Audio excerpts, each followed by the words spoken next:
नमस्कार। आज की अंतर्जालीय कक्षा में आप सभी का हार्दिक स्वागत है। हम कारक प्रकरण का अध्ययन कर रहे हैं। इसके तहत हम प्रथमा विभक्ति और द्वितीय विभक्ति का अध्ययन कर चुके हैं। आज हम तृतीय विभक्ति का अध्ययन करेंगे। तृतीय विभक्ति में करण कारक होता है। करण कारक का चिन्ह है से द्वारा। जिसकी सहायता से कोई कार्य सिद्ध किया जाता है उसे करण कहते हैं। करण कारक में तृतीय विभक्ति होती है। तृतीय विभक्ति के तहत आपके पाठ्यक्रम में जो सूत्र निर्धारित हैं वे इस प्रकार हैं। साधकतमं करणम कर्तृकरणयोस् तृतीया अपवर्गे तृतीया सहयुक्ते अप्रधाने च येनांग विकारः इत्थं भूतलक्षणे और हेतु। तृतीय विभक्ति प्रकरण के आरंभ में सबसे पहला सूत्र दिया गया है स्वतंत्रः कर्ता। इसकी वृत्ति है क्रियायां स्वातंत्र्येण विवक्षितो अर्थः कर्ता स्यात्। अर्थात क्रिया में स्वतंत्र रूप से विवक्षित पदार्थ कर्ता होता है। इस सूत्र में दो पद हैं, स्वतंत्रः कर्ता। कारक का अधिकार है। कारक पद यहाँ क्रिया का वाचक है, इसलिए क्रिया की उत्पत्ति में स्वातंत्र्य विवक्षित है। यानी कि क्रिया की उत्पत्ति में जिसकी स्वतंत्रता या प्रधानता विवक्षित हो वही पदार्थ कर्ता कहलाएगा। किसी भी क्रिया की उत्पत्ति में सभी कारकों का हाथ रहता है, किंतु क्रिया के द्वारा जिसका व्यापार मुख्य रूप से व्यक्त होता है वही धात्वर्थ व्यापाराश्रय स्वतंत्र कहलाता है और वही स्वतंत्र पदार्थ कर्ता होता है। अन्य सभी कारक कर्ता के अधीन होकर के शक्ति लाभ करते हैं, अर्थात अन्य कारक कर्ता की अधीनता में ही क्रियाशील रहते हैं। कर्ता से प्रातिपदिकार्थ लिंग परिमाण वचन मात्रे प्रथमा सूत्र से प्रातिपदिकार्थ में प्रथमा विभक्ति होती है।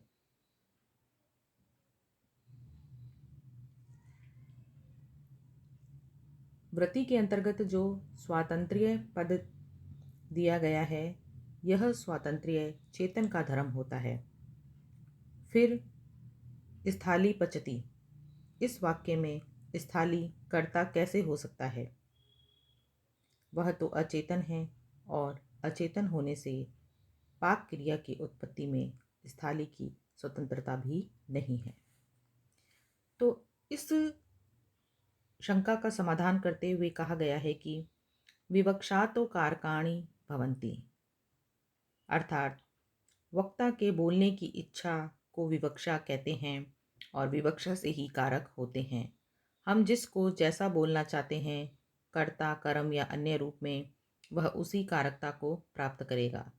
यहाँ पर पाक क्रिया की उत्पत्ति में स्थाली में कर्तृत्व की विवक्षा होने से उसका स्वातंत्र्य मान लिया जाता है और इसी को विवक्षितो अर्थ इसके द्वारा वृत्ति में प्रकट किया गया है। इस प्रकार क्रिया की सिद्धि में जो प्रकृष्ट रूप से स्वतंत्र होता है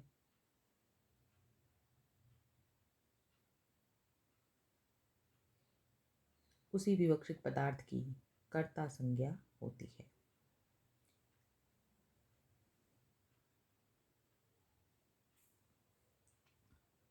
तृतीय विभक्ति में करण कारक होता है। करण संज्ञा का विधान करने का सूत्र है साधकतमं करणम।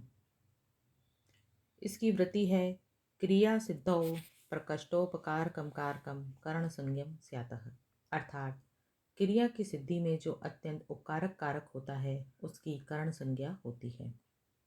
इस प्रकार किसी भी क्रिया को पूरा करने के लिए जो साधन काम में लिया जाता है उस साधन की करण संज्ञा होती है।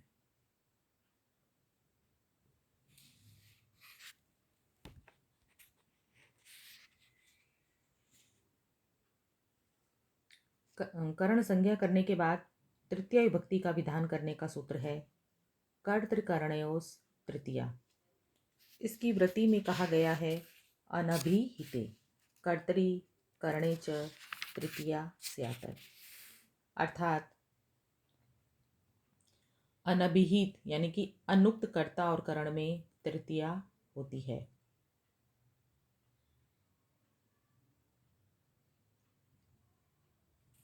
जैसे रामेण बाणेन हतो बाली।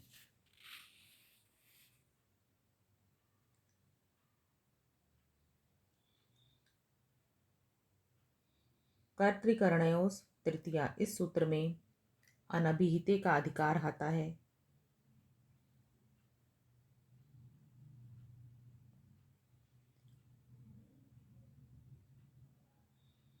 रामेण बाणेन हतो बाली, राम के द्वारा बाण से बाली मारा गया।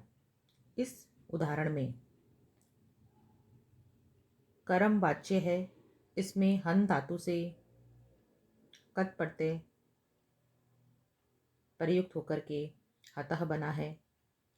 कर्म अर्थ के उक्त हो जाने से अभिहिते तु कर्मणि प्रथमेव के नियम से बाली से प्रथमा विभक्ति आती है। स्वतंत्र कर्ता, इस सूत्र से राम को कर्तृ संज्ञा हुई है, किंतु कर्म के मुख्य होने से कर्ता राम अनुक्त हो जाता है, अप्रधान हो जाता है। साधक तमम करणम सूत्र से हनन क्रिया में प्रकृष्ट उपकारक बाण को करण संज्ञा होती है। बाण कर्ता के व्यापार के अधीन है, इसलिए वह अप्रधान भी है। अप्रधान कर्ता एवं करण से कर्तृकरणयोस् तृतीया से तृतीया विभक्ति का विधान होता है। राम कर्तक बाण कर्णक हनन क्रिया का विषय बाली, यह यहाँ पर वाक्य का अर्थ होता है। इस प्रकार यहाँ पर राम अनुक्त करता है, वह भी कर्म वाच्य का करता है, और बाण कर्ण संज्ञक है, और इन दोनों पदों में ही कर्तृकरणयोस् तृतीया सूत्र से तृतीया विभक्ति का विधान किया गया है। कृष्ण के द्वारा पाठ पढ़ा जाता है। इस वाक्य में कर्म वाच्य है। कृष्ण यहाँ पर कर्म वाच्य का कर्ता है।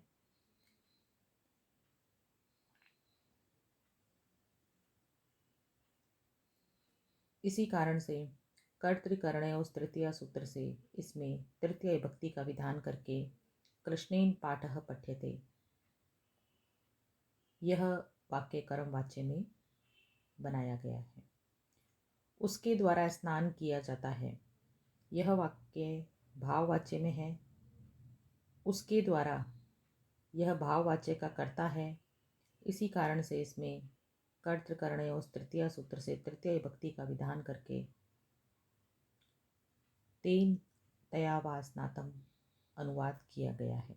वह कलम से लिख रहा है। सह कलमेन लिखति, यहाँ पर कलम पद करण है। साधक तमम करणम सूत्र से इसकी करण संज्ञा करके कर्तृकरणयोस् तृतीया सूत्र से करण संज्ञक कलम पद में तृतीय विभक्ति का विधान करके सह कलमेन लिखति, यह संस्कृत अनुवाद किया गया है। बच्चा गेंद से खेलता है, यहाँ पर गेंद से यह पद करण कारक है। साधक तमम करणम सूत्र से इसकी करण संज्ञा की गई है, और कर्तृकरणयोस् तृतीया सूत्र से इसमें तृतीय विभक्ति का विधान करके बालकः कन्दुकेन क्रीडति, यह संस्कृतानुवाद किया गया है। वह रेल यान से यहाँ आते हैं। इस वाक्य में रेल यान से यह करण संज्ञक है। इसमें साधक तमम करणम सूत्र से करण संज्ञा करके कर्तृकरणयोस् तृतीया सूत्र से तृतीया विभक्ति का विधान करके वयम रेल यानेन अत्र आगच्छामः यह संस्कृतानुवाद किया गया है। इस प्रकार कर्तृकर्णयोः तृतीया सूत्र से अनुक्त कर्ता और करण में तृतीया विभक्ति का विधान किया जाता है।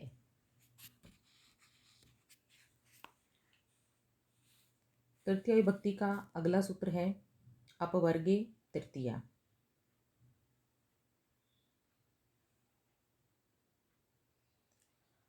अपवर्गः फल प्राप्ति। अपवर्ग का अर्थ फल प्राप्ति होता है। तस्याम द्योत्यायाम कालाध्वन्योर अत्यंत संयोगे तृतीया स्यात्।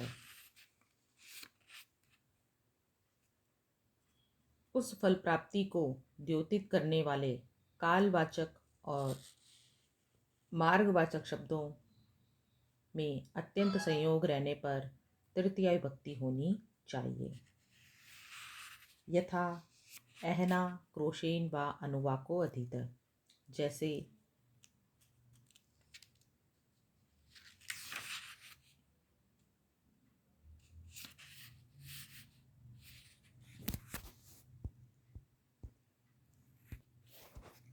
अहना क्रोशेन व अनुवाको अधीत।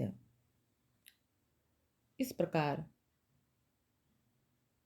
अपवर्ग का शाब्दिक अर्थ होता है फल प्राप्ति। जब किसी वाक्य में कालवाचक या मार्गवाचक शब्दों में अत्यंत संयोग हो, निरंतरता हो, तो कालवाचक और मार्गवाचक शब्द में तृतीया विभक्ति का प्रयोग किया जाता है। यहाँ पर निरंतरता के साथ साथ फल प्राप्ति होना भी परम आवश्यक है। जैसे वह 12 दिनों में निरोग हो गया। सः द्वादशभिः दिनैः निरोगः जातः। यहाँ पर 12 दिनों में यह कालवाचक शब्द है।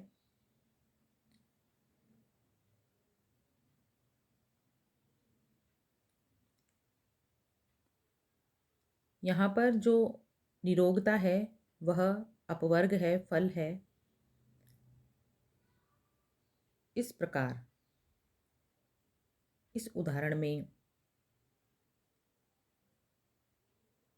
कालवाचक पद की निरंतरता भी है और फल की प्राप्ति भी है। तो इस उदाहरण में अपवर्गे तृतीया सूत्र से तृतीया विभक्ति का विधान करके सह द्वादशभिः दिनैः निरोगः जातः यह वाक्य प्रयोग किया गया है। इसी प्रकार उसने कोस भर में अनुवाक सीख लिया। यहाँ पर कोस भर में यह अध्वनवाचक शब्द है, मार्गवाचक शब्द है। यहाँ पर इसमें अत्यंत संयोग है अर्थात निरंतरता है और अपवर्ग भी यहाँ पर सिद्ध हो रहा है, फल प्राप्ति भी यहाँ पर सिद्ध हो रही है। इस प्रकार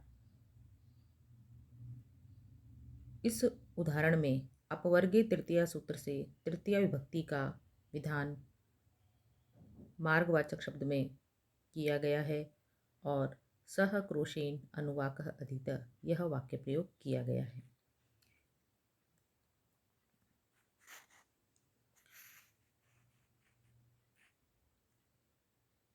यदि वाक्य में फल की प्राप्ति नहीं हो रही हो तो वहाँ पर कालवाचक या मार्गवाचक शब्द में तृतीया विभक्ति का विधान नहीं किया जाएगा। वहाँ पर कालाध्वनोर अत्यंत संयोगे सूत्र से द्वितीय विभक्ति का ही विधान किया जाएगा। जैसे महीने भर पढ़ा कुछ नहीं सीखा। मासम अधीत न आयात। यहाँ पर कालवाचक शब्द मास है, इसमें द्वितीय विभक्ति का प्रयोग किया गया है। इससे स्पष्ट होता है कि उसे फल की प्राप्ति नहीं हुई है। कोस भर पढ़ा कुछ नहीं सीखा। क्रोशम अधीत नायात। यहाँ पर अध्वनवाचक यानी कि मार्गवाचक शब्द कोश है। यहाँ पर अत्यंत संयोग तो है परंतु फल प्राप्ति नहीं है। इसी कारण से इसमें क्रोश इस अध्वनवाचक पद में द्वितीय विभक्ति का प्रयोग करके क्रोशमधितः नायातः यह वाक्य प्रयोग किया गया है। इस प्रकार इन दोनों उदाहरणों में अपवर्गीय तृतीया यह सूत्र प्रवर्त नहीं हुआ है, क्योंकि यहाँ पर फल प्राप्ति नहीं है।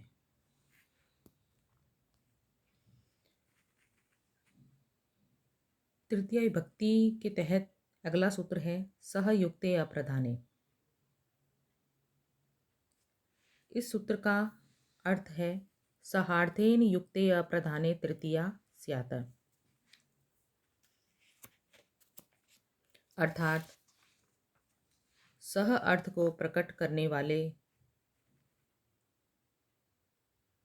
शब्दों के योग में अप्रधान कर्ता में तृतीया होती है। जैसे पुत्रेण सह आगत पिता,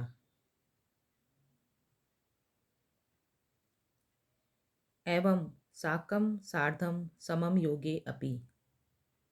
इसी प्रकार सह साकं सार्धं समम इन शब्दों के योग में भी तृतीय विभक्ति का विधान किया जाता है। विना अपि तदयोगम तृतीया, अर्थात सह शब्द का या उसके पर्यायवाची शब्द का प्रयोग नहीं हो तो भी यदि वह अर्थ को प्रकट कर रहा है तो उसके योग में भी तृतीय विभक्ति का विधान होगा। जैसे वृद्धो यूना।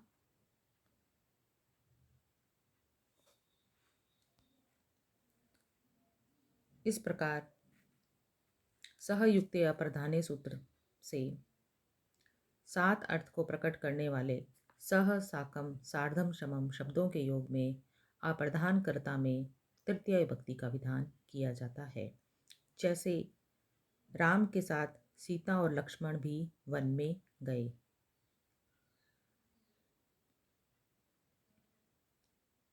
यहाँ पर सीता और लक्ष्मण प्रधान करता है और राम अप्रधान करता है। इसी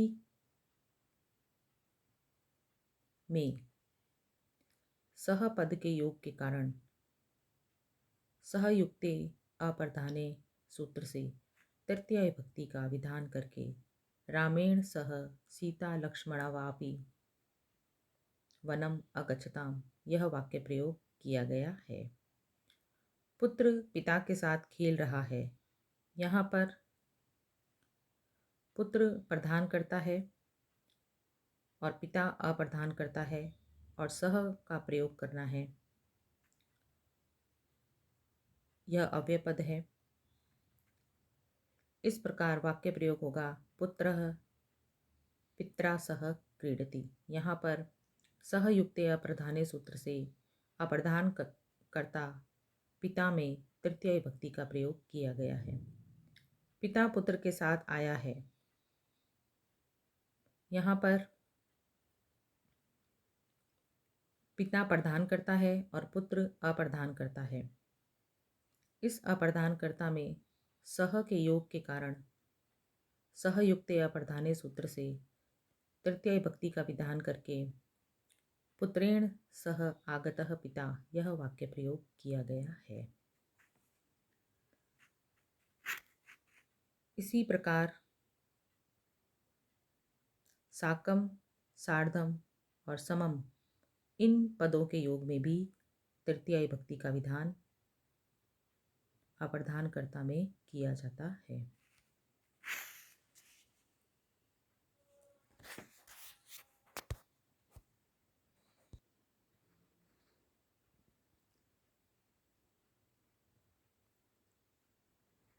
सह आदि शब्दों के अभाव में भी तृतीय विभक्ति का प्रयोग होता है। इसका उत्तर देते हुए कहा गया है कि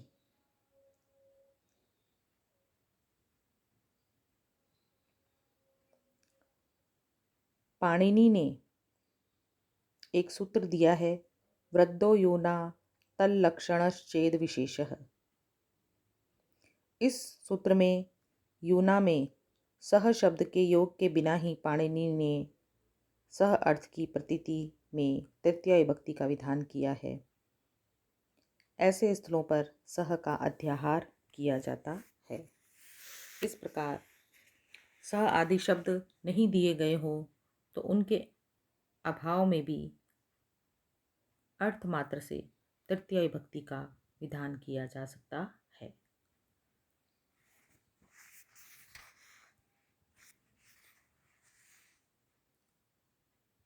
तृतीय विभक्ति का विधान करने का अगला सूत्र है येनांग विकारः। इसकी वृत्ति है येनांगेन विकृतेन अंगिनो विकारो लक्ष्यते ततः तृतीया स्यात्। अर्थात जिस अंग के विकार युक्त होने से अंगी में विकार दिखाई देता है उस अंग से तृतीया विभक्ति होती है।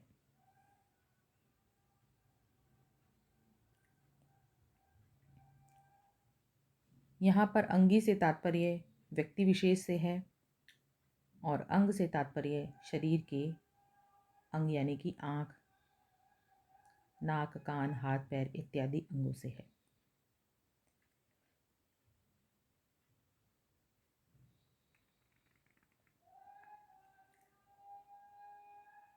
इस सूत्र में येन अंग विकारः ये दो पद हैं। कर्तृ कर्णयोः तृतीया से तृतीया की अनुवृत्ति आती है।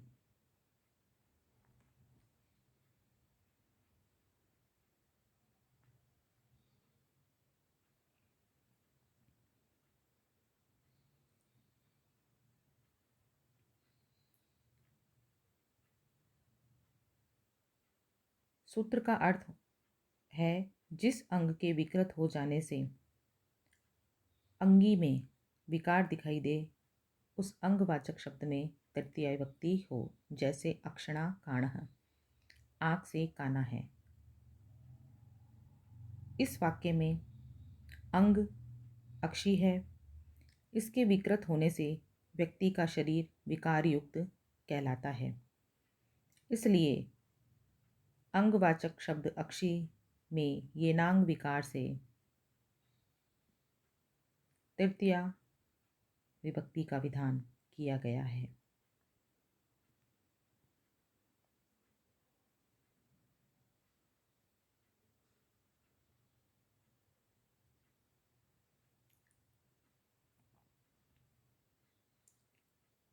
अक्षी संबंधी काणत्व विशिष्ट इति अर्थ है।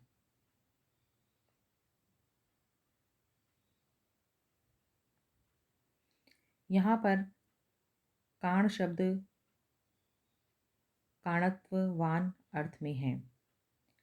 तृतीया का अर्थ संबंध है और यह संबंध काणत्व में अन्वित होता है।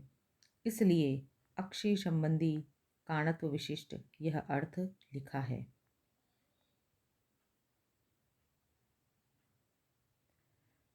वस्तुतः एक आँख का विकृत होना काण कहलाता है। यह आँख का धर्म है, व्यक्ति का धर्म नहीं। फिर भी अवयव के धर्म का व्यवहार शरीर और शरीरी में निरूढ़ा लक्षणा से होता है। जैसे द्वौ का प्रयोग वैसे ही अक्षणा पद का प्रयोग है। आँख में विकार से पूरा शरीर विकार युक्त माना जाता है। अक्षी संबंधी काणत्व विशिष्ट पद का यहाँ पर यही अर्थ है।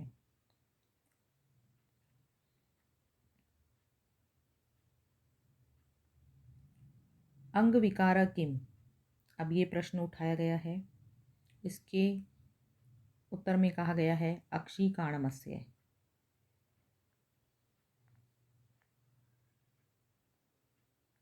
इस प्रकार येनांग विकार सूत्र की वृत्ति में अंग विकार पद का क्या प्रयोजन है, अर्थात यदि यह पद न कहें तो क्या दोष होगा। तो इसका उत्तर देते हुए कहा गया है कि यदि अंग विकारः यह पद न कहें तब अंगी का विकार लक्षित हो यह अर्थ नहीं हो सकेगा।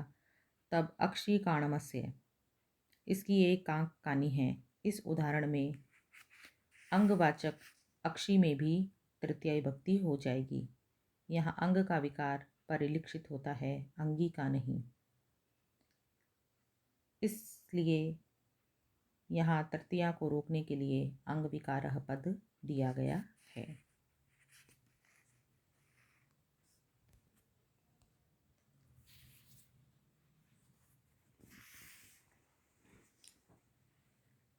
इस प्रकार येनांग विकारः सूत्र का अर्थ है कि यदि शरीर के किसी अंग में कोई विकार दिखाई देता है तो उस विकृत अंगवाचक शब्द में तृतीया विभक्ति का प्रयोग किया जाता है। जैसे सुरेश आँख से काणा, कानों से बहरा, सिर से गंजा, हाथ से लूला, पैर से लंगड़ा और पीठ से कुबड़ा है, पर बुद्धि से बहुत तेज है। यहाँ पर वाक्य प्रयोग होगा सुरेशः नेत्रेण काणः, कर्णाभ्या बधिरः, शिरसा खलवाटः, हस्तेन लुञ्जः, पादेन खंजः, पृष्ठेन कुब्जः, परंच मत्या अति प्रखरः अस्ति।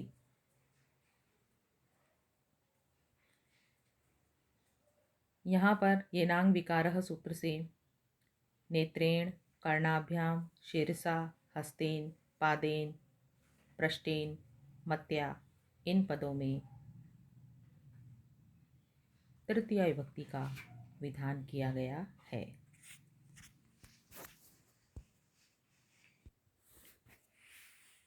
तृतीया विभक्ति के तहत अगला सूत्र है इत्थम भूत लक्षणे। इसकी वृत्ति में कहा गया है कंचित प्रकारकम प्राप्तस्य लक्षणे तृतीया स्यात्, अर्थात किसी प्रकार विशेष को प्राप्त किए हुए का लक्षण वाचक से तृतीया विभक्ति होती है। जैसे जटाभिः तापस, जटाओं से तपस्वी ज्ञात होता है। जटा ज्ञाप्यतापस्त्व विशिष्ट इत्यर्थ। यहाँ पर लक्षणवाचक शब्द जटा है, इसमें तृतीया विभक्ति का विधान इत्थम भूत लक्षणे सूत्र से किया गया है।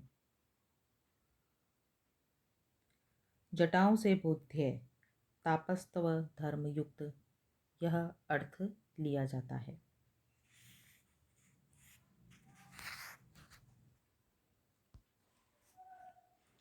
इस प्रकार इत्थम भूत लक्षणे इस सूत्र में किसी लक्षण या चिन्ह से जब किसी व्यक्ति की पहचान की जाती है तो उस लक्षणवाचक शब्द में तृतीया विभक्ति का प्रयोग किया जाता है। जैसे वह जटाओं से तपस्वी प्रतीत होता है। यहाँ पर जटा लक्षणवाचक पद है, इसमें इत्थम भूत लक्षणे सूत्र से तृतीया विभक्ति का विधान करके सह जटाभिः तापसः प्रतीयते यह वाक्य प्रयोग किया गया है। इसी प्रकार वह कुंडलों से तपस्विनी प्रतीत होती है।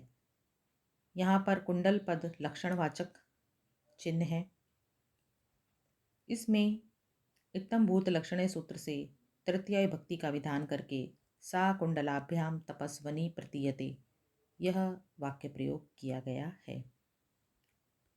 इसी प्रकार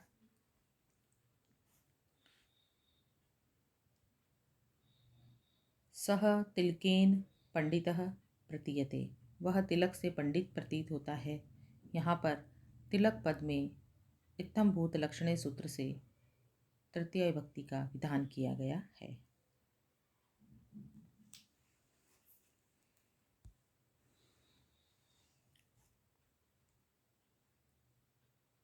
हेतु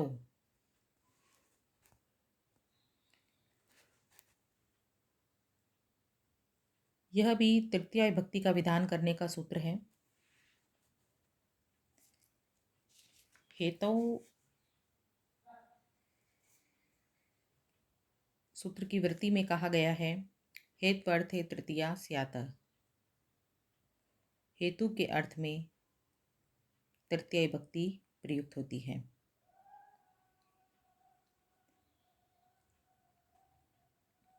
द्रव्य आदि साधारणम निर्व्यापार साधारणम च हेतुत्वम। करणत्वं तु क्रियामात्रविषयं व्यापारनियतं च। यथा दण्डेन घटः पुण्येन दृष्टो हरि।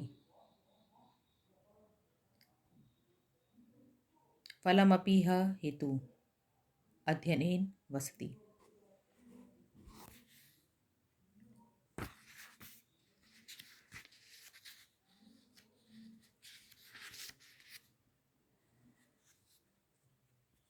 इस प्रकार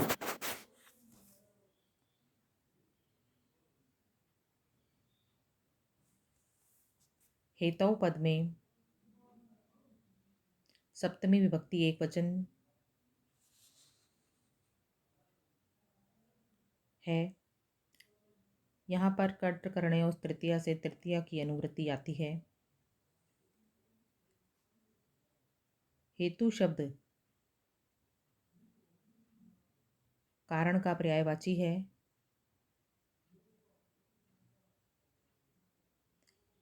तत्प्रयोजको हेतुश्च से, जिसे हेतु संज्ञा और चकार के बल से कर्तृ संज्ञा होती है,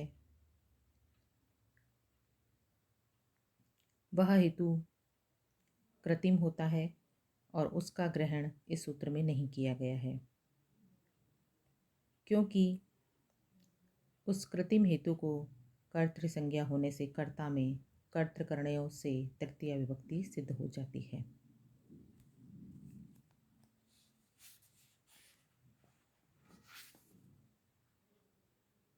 हेतु को भी करण मार करके तृतीया विभक्ति का विधान क्यों नहीं किया गया है? तो इसका उत्तर देते हुए कहा गया है कि हेतु और करण में अंतर होता है। हेतु को करण मान करके तृतीया नहीं हो सकती है। हेतु और करण में भेद है, जो कि द्रव्य आदि साधारणम इत्यादि के द्वारा बताया जा रहा है। हेतु जो है वह द्रव्य, गुण एवं क्रिया, इन तीनों के साधक में हेतुत्व रहता है। द्रव्य, गुण और क्रिया, ये तीनों जब क्रिया की सिद्धि में सहायक होते हैं तब भी वे हेतु कहलाते हैं।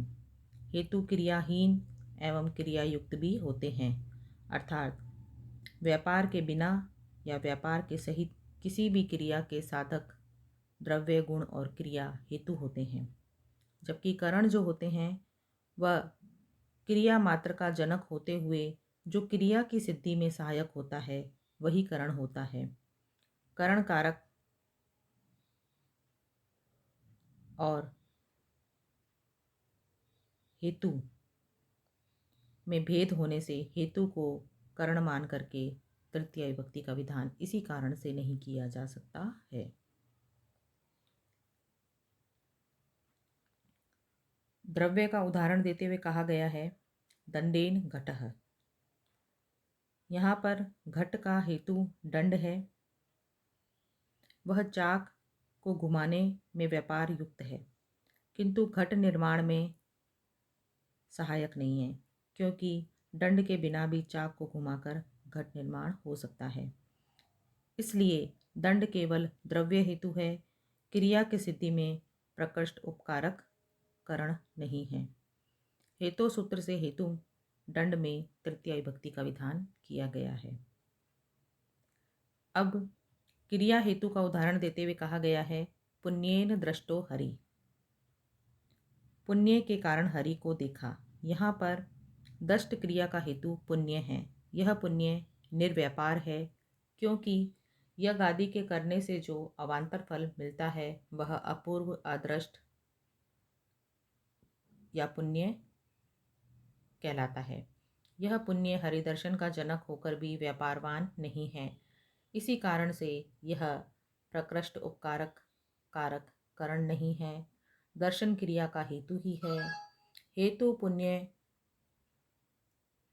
हेतुभूत पुण्य से हेतु सूत्र से तृतीया विभक्ति का विधान किया गया है। इसी प्रकार गुण के प्रति हेतु का उदाहरण देते हुए कहा गया है पुण्येन सुंदर। पुण्य के कारण सुंदर है। यहाँ पर सुंदरता व गुण है। सुंदरता में कारण पुण्य है यह पुण्य सुंदरता की उत्पत्ति में प्रकृष्ट उपकारक कारक कारण नहीं है, क्योंकि पुण्य से सुंदरता की उत्पत्ति नहीं है। पुण्य केवल उसमें हेतु है, इसलिए हेतु से पुण्य शब्द में तृतीय विभक्ति का विधान किया गया है। फलमपीह हेतु,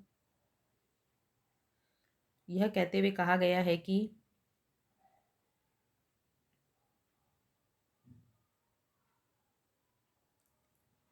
अध्ययनेन वसति, अध्ययन के लिए रहता है। इस वाक्य में गुरुकुलवास में अध्ययन निमित्त नहीं है, अपितु अध्ययन वास क्रिया का साध्य है, फल है, इसलिए इससे तृतीया कैसे हो गई। तो इस सूत्र में फल का भी हेतु शब्द से ग्रहण होता है, इसलिए हेतु रूप से फलवाचक का ग्रहण होने के कारण अध्ययनेन में तृतीया हो जाती है। अध्ययनेन वसति, इस उदाहरण में अध्ययन यद्यपि वास क्रिया का फल है, फिर भी वास के प्रति उसे हेतु मान लिया जाता है। इष्ट साधनता का ज्ञान प्रवृत्ति में हेतु होता है। गुरुकुल वास का फल अध्ययन है। अध्ययन रूप फल अपने ज्ञान के द्वारा वास का जनक है। जब अध्ययन रूप फल में इस प्रकार की हेतुता की विवक्षा न हो, केवल फल बतलाना इष्ट हो या अध्ययन के लिए वास की विवक्षा हो, तब तृतीया न होकर चतुर्थी ही होगी, यथा अध्ययनाय वसति, यह प्रयोग होगा।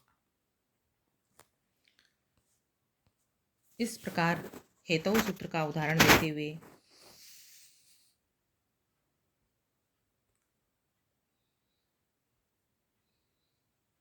कहा गया है कि हेतु के अर्थ में तृतीय विभक्ति का विधान होता है।